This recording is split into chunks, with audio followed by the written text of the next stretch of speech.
广元县有个叫岳冲的屠户，平时心狠手辣。有一天，昭化县的客商史福赶着10几头猪路过，身上带着30两白银。他哪知道自己已经成了岳冲眼里的肥羊。到了大半夜，岳冲看四下无人，就摆上酒菜，拼命灌史福喝酒。史福赶了一天路，到了客栈，彻底放松，没多会就喝得烂醉如泥。岳冲眼露凶光，趁机把他活活勒死。为了毁尸灭迹，岳冲把史福的尸首直接扔进了自家后院的一口枯井里。3年过去，这事儿竟然连个鬼影子都没人察觉。3年后，广元县来了个富商，叫安其昌。这小伙子长得英俊潇洒，也是个风流人物。巧的是，岳冲隔壁住着个裁缝，叫梁华成。梁裁缝有个老婆马氏，那长得可是倾国倾城，附近的人看了没有不眼馋的。对门的皮匠池元清早就对马氏垂涎3尺，偷偷调戏了好几回都没得逞。安其昌有天去皮匠铺买鞋，正好撞见马氏倚在门框上，那清秀的模样直接把安其昌的魂儿都勾走了。他站在那儿，眼珠子都不舍得转一下。为了能多看马氏几眼，安其昌想了个绝招。他打听到马氏的丈夫梁华成是个裁缝，就天天买上好的绸缎去请梁华成做衣服。每次做完，他还特大方地说，剩下的布料就送给嫂夫人做双鞋吧。就靠着这招，安其昌成了梁家的常客，跟马氏也越混越熟。可这单相思太折磨人，大半年过去，安其昌竟然得了一场怪病，直接卧床不起了。他觉得自己快不行了，赶紧写信叫老父亲过来对账，准备料理后事。梁裁缝1个多月没见安其昌，听别人说他病了，正好路过他家门前，就进去探望。梁华成刚问了句，您身体好些了吗？安其昌一把抓住他，哭着说，你可算来了，要是你肯发发慈悲，我还能活命，不然咱俩只能阴阳两隔了。梁华成一脸懵，我又不是大夫，怎么救你？安其昌满脸通红地说，只要你点头，这病就能治。梁华成心想，这位财主平时可没少照顾自己生意，能帮肯定得帮啊。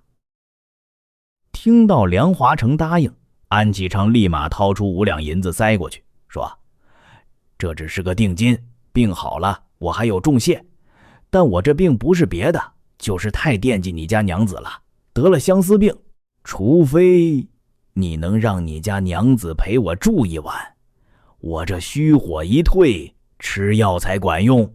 梁华成一听，脸都绿了，愣了半天不知道说啥，最后还是财迷心窍，捏着银子说，我是没意见，就是不知道我家那口子答不答应。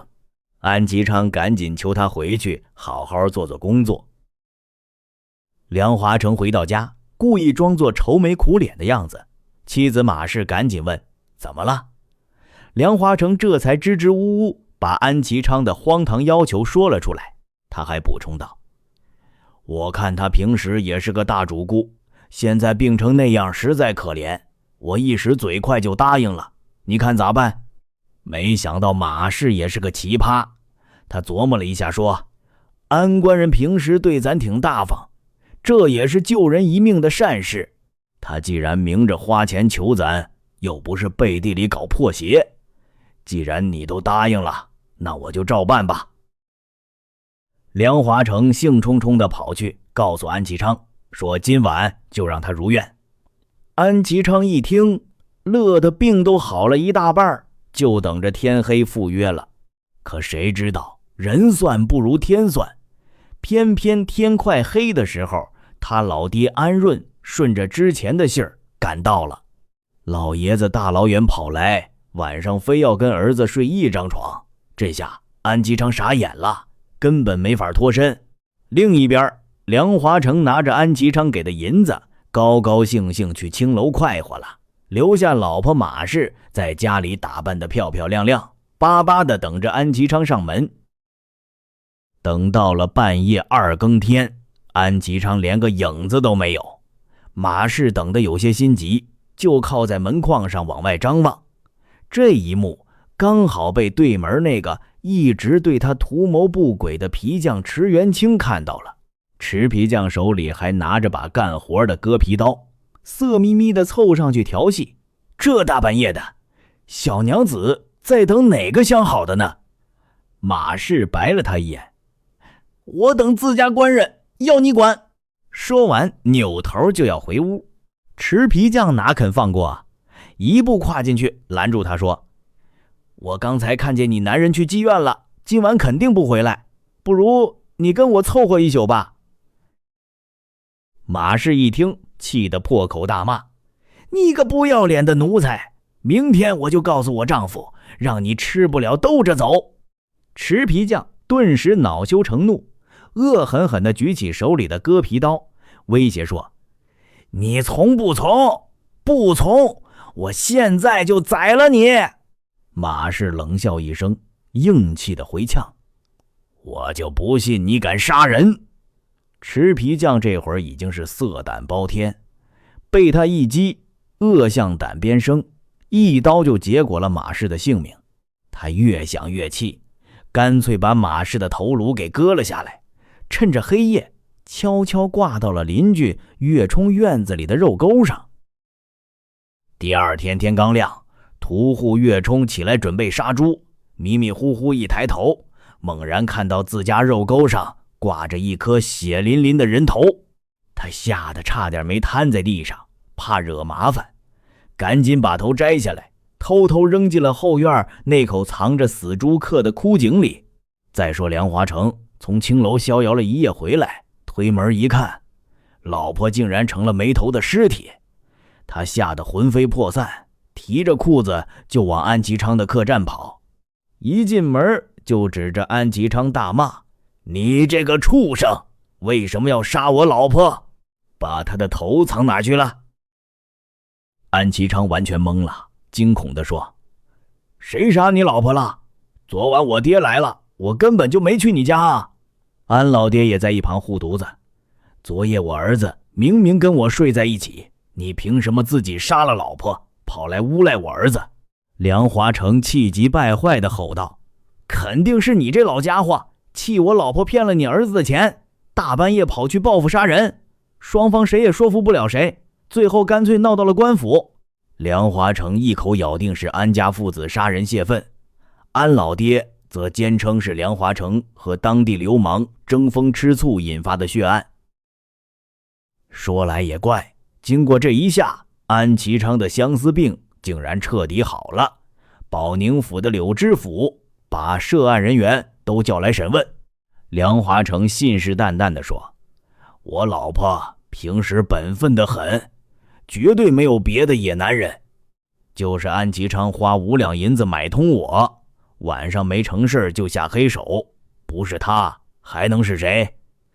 安其昌拼命喊冤，我花钱就是为了好，既然你们都同意了，我干嘛还要杀人？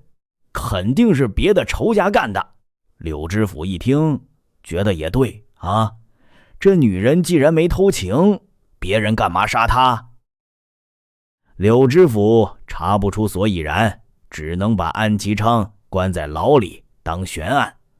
过了1年，曾大巡按到广元视察，安老爹心疼儿子，对梁华成说，我出钱给你重娶个漂亮老婆，咱撕了吧。梁华成居然同意了。曾巡案得知后大怒，人命关天，岂能私了？他带人去现场问街坊马氏平时作风怎样，邻居都说绝对正派。曾巡案冷笑一声，既然没情妇，那肯定是安其昌杀的，直接判了安其昌死罪，当街重打了30大板。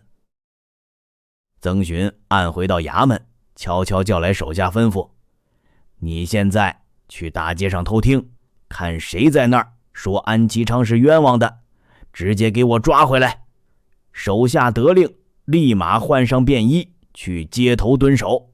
果然，在皮匠铺门口，一个小徒弟问池元清：“师傅，你说安其昌杀人的事儿是真的吗？”池皮匠叹了口气，得意洋洋地说：“天下哪有那么多真事儿？安其昌那就是个替死鬼。”话音刚落，巡案的手下冲出来，一把将池皮匠按倒在地，直接押回了衙门。曾巡按一拍惊堂木，冲着池皮匠大喝：“我早就查清楚，是你杀了人！我故意打安其昌，就是做戏给你看的，快把人头交出来！”石皮匠一开始还想狡辩，被大刑伺候后，终于扛不住，招认了自己求欢不成，杀人割头。挂在岳冲肉钩上的经过，曾巡案立马派人把屠户岳冲抓来。岳冲一听是因为人头的事儿，吓得赶紧交代：“那人头我怕惹祸，全给扔进后院枯井里了。”差役们火速赶往后院枯井，顺着绳子爬下去一摸，却摸出了大问题。仵作从枯井里不仅拉上来一颗女人的头骨，竟然还带出了一具完整的成年男尸骨架。曾巡案死死盯着岳冲，厉声喝道：“井底怎么会有2具尸体？那具全身白骨到底是谁？还不从实招来？”岳冲一看事情败露，心理防线彻底崩溃，只能承认4年前有个叫史福的租客路过我家，我看他带着钱，就把他灌醉勒死，扔进了井里。在一旁听审的安老爹惊呼：“史福就是我以前的邻居啊，他借了我的钱买猪，竟然死在了这里。”真相大白，一桩奇案牵出2起命案。